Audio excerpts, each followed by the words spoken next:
Ladies and gentlemen of the burrito jury, the master of burritos is here, is back for a Yu Wafa battle, and you can see it's all Yu. Every single Pokemon in this team for the most part is Yu, so it's just gonna get damn serious. I'm gonna say for the most part, emphasis on the most part. You see that Heliolisk there though.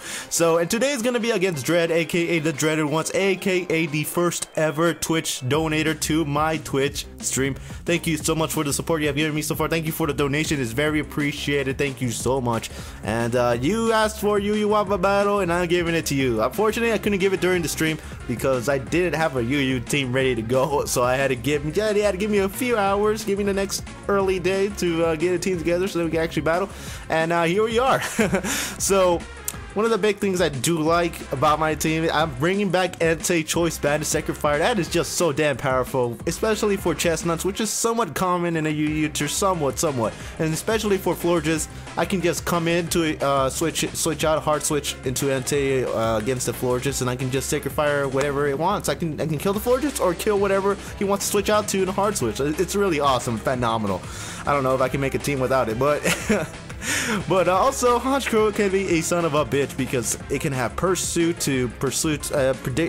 people to switch out to another Pokemon that can potentially want it, and I can pursue it, get the Moxie, and then kill whatever Pokemon he wants to switch in at +1 life orb. It's just phenomenal. God damn it. And Donphan has a Stealth Rock, Rapid Spin, standard set. I really thought, initially I said Stealth Rock is going to be the way to go so I can get some Stealth Rock damage to Darmanitan and Mega Pidgeot, which you see on this team. So I thought that would be the best way to go, but there's not that many things that go into plans sometimes. There's just some circumstances that prioritize over the other, but I feel like this. I'm gonna explain during the match what I mean by that.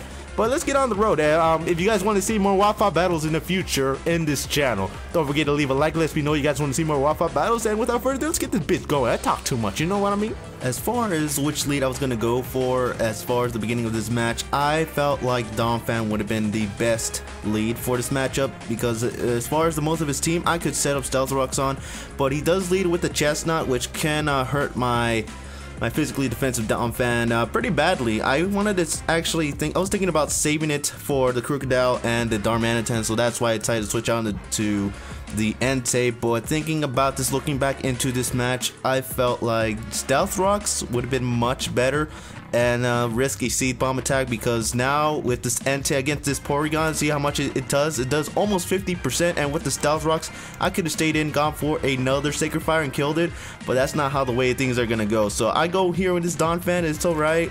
At this point, he did go for the Tri-Attack there, but here I decided to go for the Ice Shard, which is not the best play. The best play would have been to predict him to go for Recover to get as much health as possible, and then go for the Stealth Rocks that way. So I technically had two strong possibilities and chances to actually get a Stealth Rocks up, but I guess I wasn't thinking that well that time, because the main priority, I know for doubt, it was Donphan to get up Stealth Rocks, but that's not what I did, because I want to get some damage on that Pidgeot and Darmanitan and the rest of his team, and it could have killed this Porygon with the Entei switching, but that's not the case. And Heliolisk dies there because I felt like I could just let that thing die, go for a clean switch into this damn Honchkrow, and not think that I would have this superpower and I could just go for it and just kill it, because Brave Bird, I was jolly with Life Orb, does not kill that Porygon 2 at that range of HP, so that's what I did. And he goes for Darmanitan this time. I'm fine with that. I can just switch out into the one and only Donphan, just get that out of the way as pretty much Deathfather at this point. There's no way at this point in the match for me to set up Stealth Rock. There's no opportunities for me to set up that Rocks anymore. I had two opportunities, but I didn't do it. That's kind of one of the little mistakes I did in this match, so but it is what it is. I just gotta deal with it, I guess. But I go for the Ice Shard for the last hurrah, trying to get as much damage as possible to this Hydreigon, because it is kind of a threat to my team. So he does go for the Hidden Power. I believe maybe it's Ice or Grass. I don't know what it is. I don't have time to find out, but later in the match. So I go on Entei. Again, at this point, I had nothing to switch into this Hydreigon. It was a clean switch, but I had nothing for it, so I just hoped for Choice Bandit Extreme Speed, and unfortunately, that was a crit, so he dies, and he does go into Crocodile. That's his best play, so I'm thinking with this Crocodile here, I don't want to deal with anything, and he goes for the Rock Slide. God damn it, he misses. Dontrell jucking and jiving with the straight hat, man. It just, god damn, but it was pretty bad. That was a pretty bad 2 turns of HAX there, so That's a pretty much of luck on my side.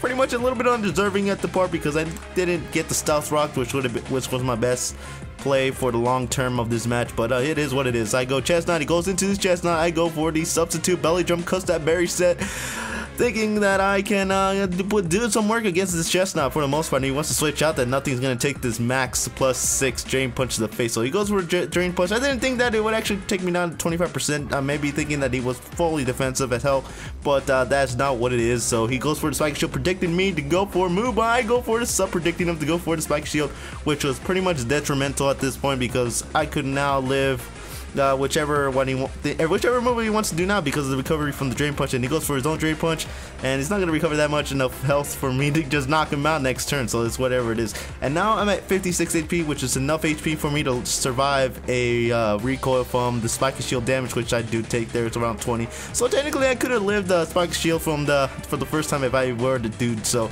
but I didn't want to take a risk of a second spiky shield there, so I just predicted the hell of him at that point. So I drain punched him and I knocked him out.